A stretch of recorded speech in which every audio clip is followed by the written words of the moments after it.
Assalamualaikum warahmatullahi wabarakatuh. Alhamdulillah, nahmaduhu wa nasta'inuhu wa nastaghfiruh wa na'udzu billahi min shururi anfusina wa min sayyiati a'malina. May yahdihillahu fala mudilla lahu wa may yudlil fala hadiya lahu. Asyhadu an la ilaha illallah wahdahu la syarika lahu wa asyhadu anna Muhammadan abduhu wa rasuluh. Allahumma salli wa sallim ala Muhammad wa ala alihi wa sahbihi ajma'in. Amma ba'd.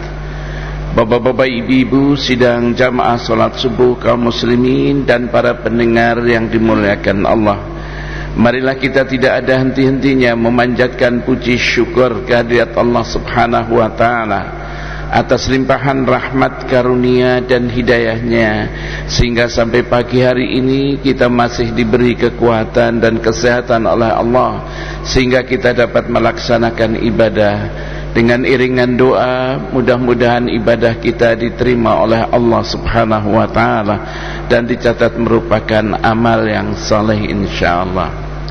Kita masih berada di dalam bab yang sama, yaitu bab tanggung jawab pendidik atau orang tua terhadap pendidikan sosial anak. Minggu kemarin kita telah berbicara etika di dalam majelis. Pada pagi hari ini yaitu etika berbicara. Bapak-bapak, ibu-ibu, etika berbicara ini sangat penting untuk diajarkan oleh pendidik atau orang tua kepada anak-anak kita, agar anak-anak kita itu tahu sopan santun, bagaimana berbicara dengan orang lain dan bagaimana dia mendengar pembicaraan orang lain. Adapun etika berbicara ini, pertama adalah berbicara dengan bahasa yang fasih. As-Sairazi dan Ad-Dailami meriwayatkan dari Abu Hurairah radhiyallahu an bahwa ia berkata, kami berkata, wahai Rasulullah sallallahu alaihi wasallam, tidak pernah kami melihat seseorang yang lebih fasih daripada engkau. Kemudian beliau Rasulullah sallallahu alaihi wasallam bersabda, Inna Allah Ta'ala lam yakhluqni lahanan ikhtara li khairal kalam kitabahu al-Quran. Rawahu Sairazi wa Dailami. Sesungguhnya Allah subhanahu wa ta'ala tidak menjadikan aku lahanan, orang yang lahan, jadi ngomongnya enggak jelas. Ikhtara li khairal kalam, Allah memilih untukku sebaik-baik pembicaraan atau sebaik-baik kata. Apa itu? Kitabahu Al-Quran, yaitu kitab Al-Quran. Berbicara fasih ini, kalau di dalam bahasa Arab mungkin memang fasih dia, sesuai dengan gramatika bahasa Arab, seperti bahasa Al-Quran, jelas dia. Tapi memang ada bahasa-bahasa pasaran atau suqiyah. Ya, kadang-kadang bahasa-bahasa inilah kadang-kadang merusak bahasa Arab.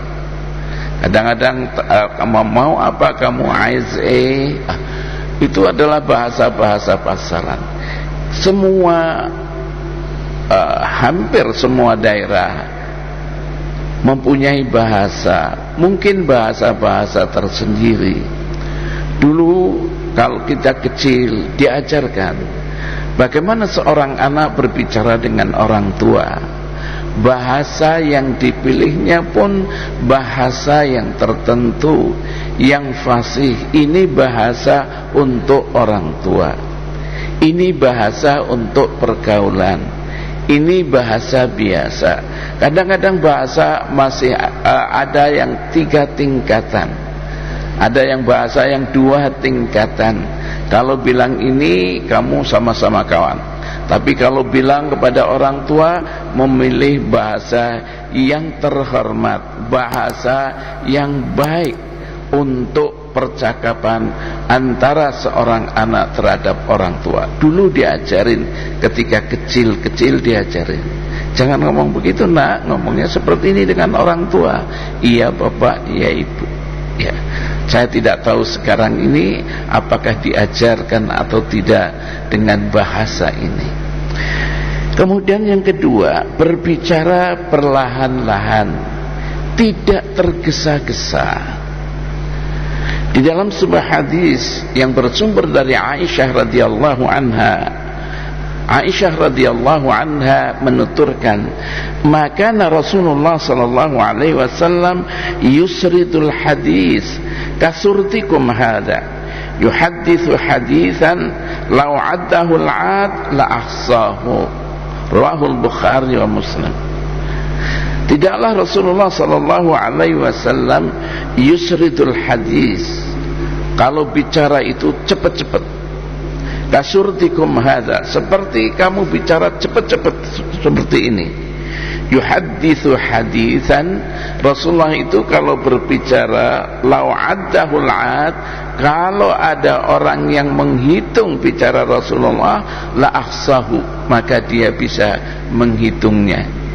Jadi ini artinya Rasulullah sallallahu alaihi wasallam kalau berbicara pelan-pelan, tidak tergesa-gesa, sehingga bisa difahami oleh orang yang mendengarnya. Kemudian dalam sebuah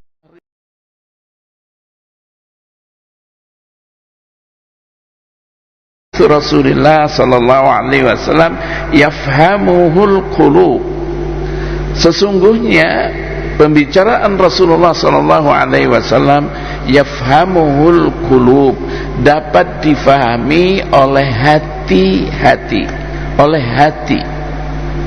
Abu Daud meriwayatkan dari Aisyah radhiyallahu anha bahwa ia berkata, kana kalamuhu faslan, Rasulullah itu kalau berbicara faslan, rinci. Yafhamuhu kullu man sami'ahu, setiap orang yang mendengarnya faham terhadap apa yang dikatakan oleh Rasulullah sallallahu alaihi wasallam. Hadis riwayat Imam Abu Daud. Menarik tadi. Ya, apa? Dapat difahami dengan hati. Ini barangkali juga bagaimana kita bicara itu bukan hanya dengan lisan kita, tetapi kita bicara dengan hati kita. Jadi berbicara itu sepenuh hati. Kalau berbicara dengan sepenuh hati, orang yang mendengar pun akan merasa itu. Bukan hanya sekedar ngomong begitu, tidak tahu begitu-gitu saja, tapi ngomong dengan hati. Seperti orang tua berbicara kepada anaknya, tentu orang tua berbicara kepada anaknya dengan sepenuh hatinya.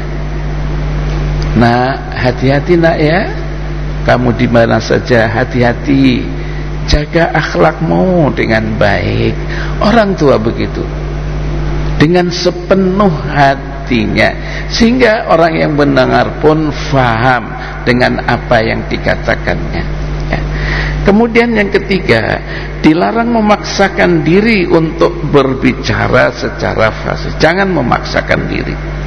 Abu Daud dan Tirmidzi meriwayatkan dengan sanad yang jayyid dari Ibnu Umar radhiyallahu anhuma bahwa Rasulullah sallallahu alaihi wasallam bersabda, "Innallaha 'azza wa jalla yubghidul baligh minar rijal." Sesungguhnya Allah Subhanahu wa taala itu marah kepada al-baligh. Al-baligh itu orang yang berbicara ngawur, dia itu. Ya, amruladul ngawur. Alladzi yatakhallal bilisanihi, di mana dia suka menyela-nyela dalam pembicaraan. Kama tatakhallal al-baqar bilisanihi, sebagaimana al-baqar yaitu sapi tatahallal bilisanihi, dia memakan rumput itu berkunyah-kunyah. Jadi itu al-baligh, Orang yang suka ngomongnya enggak karuan, nyela-nyela orang. Ya. Dan diriwayatkan dari Anas radhiyallahu an bahwa Nabi sallallahu alaihi wasallam bersabda, "Kana idza takallama bi kalimatin a'adaha thalathan."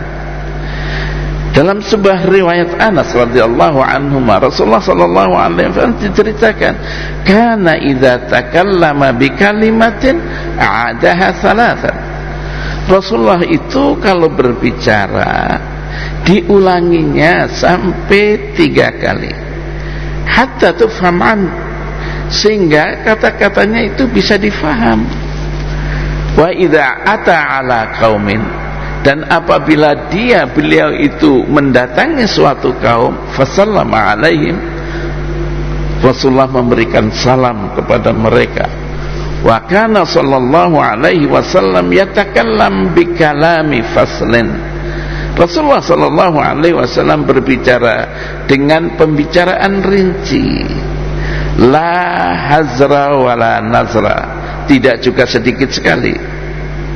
Wa yakrah ar-thartharah, dan Rasulullah enggak suka dengan ar-thartharah fil kalam, membual di dalam pembicaraan, ngomongnya ngawur, membual dia. Wa tashattaq bihi, dan memaksakan diri berbicara. Jadi pelan-pelan, rinci, Rasulullah diulangi sehingga betul-betul apa yang dikatakan oleh Rasulullah difahami oleh orang yang mendengarnya. Hadis diriwayatkan oleh Imam Al-Bukhari juga oleh Imam Muslim. Yang keempat, pembicaraan harus dapat difahami. Ini kadang-kadang kita mendengar, jadi kalau orang sudah ngomong dengan bahasa-bahasa asing, nggak ngerti apa itu yang dia bicarakan, ngomong dengan bahasa sendiri yang fasih, yang dapat difahami oleh orang yang mendengar. Ada orang kalau sudah pakai bahasa asing terus seolah-olah hebat dia. Enggak. Bicara itu bagaimana? Bicara dia itu dapat difahami dengan baik. Dalam sebuah hadis Rasulullah sallallahu alaihi wasallam yang diriwayatkan oleh Imam Ad-Dailami, umirna ma'asyiral anbiya, kami para nabi diperintahkan an nuhaddits an-nas, untuk berbicara dengan manusia ala qadri uqulihim, sesuai dengan kemampuan akal, sesuai dengan kemampuan akal mereka. Ya, mungkin bagaimana kalau berbicara dengan anak, tentu berbeda dengan bicara dengan anak-anak remaja. Bicara dengan anak remaja tentu berbeda berbicara dengan orang tua. Ya, itu tentu orang yang biasanya berbicara atau ngomong atau mubalik tahu itu. Saya bicara dengan siapa? Oh, saya bicara dengan petani. Saya bicara dengan siapa? Oh, saya bicara dengan orang-orang akademisi. Tentu bicaranya berbeda antara yang satu dengan yang lain. Bahkan di mana tempatnya, di masjid, di ruang kelas, atau di lapangan secara luas, tentu berbeda gaya bicaranya, tidak sama. Ya. Dalam sebuah riwayat lagi yang diriwayatkan oleh Imam Al-Bukhari dari Ali radhiyallahu anhu, haditsun nas bima ya'rifun, berbicaralah kamu dengan manusia dengan apa yang mereka itu tahu. Atuhibbuna ay yakdziballahu wa rasulahu, apakah kamu suka untuk membohongi Allah, untuk membohongi Rasulnya? Enggak suka kan? Ibnu Mas'ud mengatakan, ma anta bimuhtisin qauman haditsan la tablughu uquluhum illa kana li bu'dihim fitnah.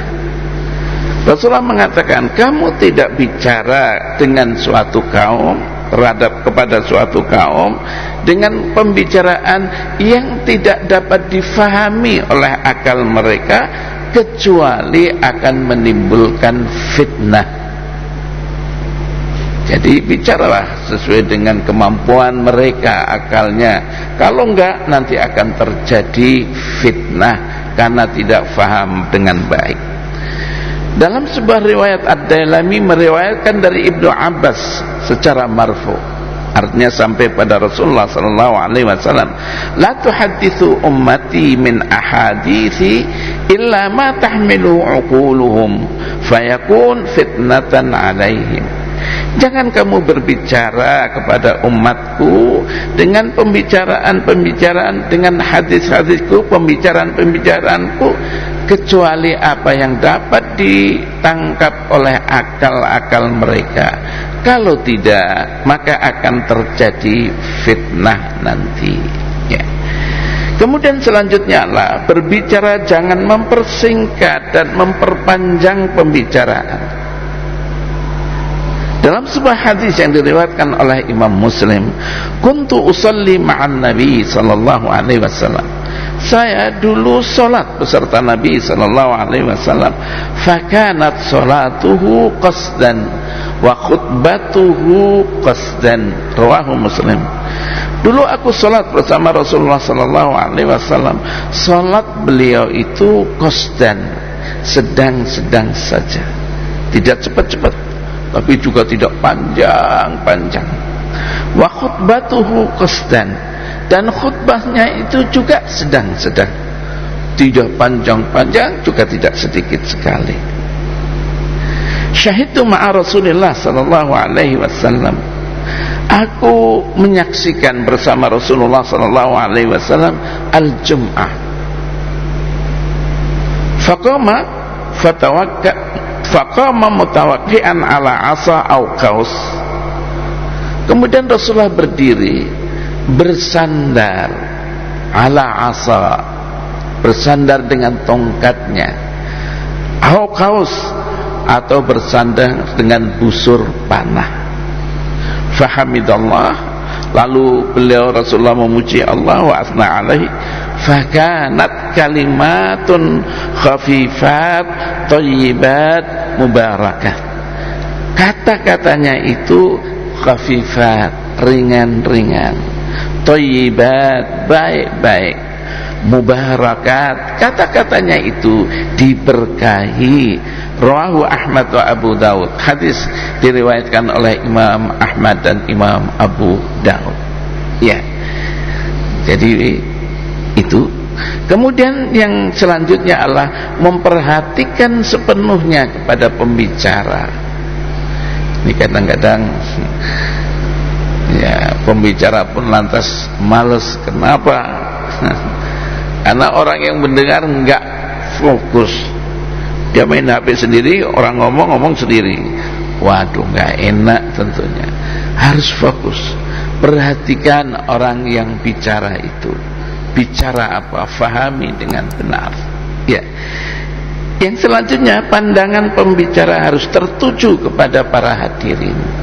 Orang yang ngomong tertuju kepada para hadirin. Kemudian memberi kelonggaran kepada para hadirin ketika dan setelah berbicara. Ketika berbicara, memberi kelonggaran kepada para hadirin, dan juga setelah berbicara. Ada apa? Kadang duduk, ada apa? Atau mungkin ada orang yang mau bertanya, mungkin belum paham dengan baik apa yang dikatakan bertanya. Karena itu suatu hari kami sholat Jumat. Ternyata ketika sholat Jumat, khatib naik mimbar, terus dia berkhutbah. Setelah selesai sholat Jumat, rupa-rupanya khatib itu tidak terus pulang. Kemana khatib itu? Khatib ini duduk. Mungkin ada jamaah yang mau berbicara, mungkin ada jamaah yang mau bertanya kepada khatibnya.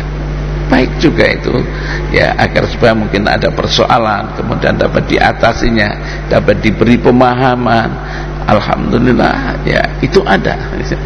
Jadi khatibnya setelah sholat dia mempunyai waktu untuk mungkin bisa memberikan jawaban orang-orang yang mau bertanya tentang masalah-masalahnya atau yang berkaitan dengan khutbahnya. Bapak-bapak, ibu-ibu, ini beberapa etika yang orang tua atau pendidik memberitahu kepada anak-anaknya.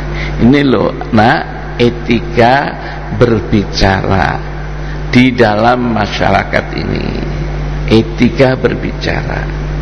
Ya, tadi tuntunan Rasulullah SAW ada beberapa hal yang mungkin bisa kita beri faham atau kita memahamkan kepada anak-anak kita. Ini saja pada pagi hari ini, kurang lebihnya mohon maaf. Wabillahi taufiq wal hidayah. Assalamualaikum warahmatullahi wabarakatuh.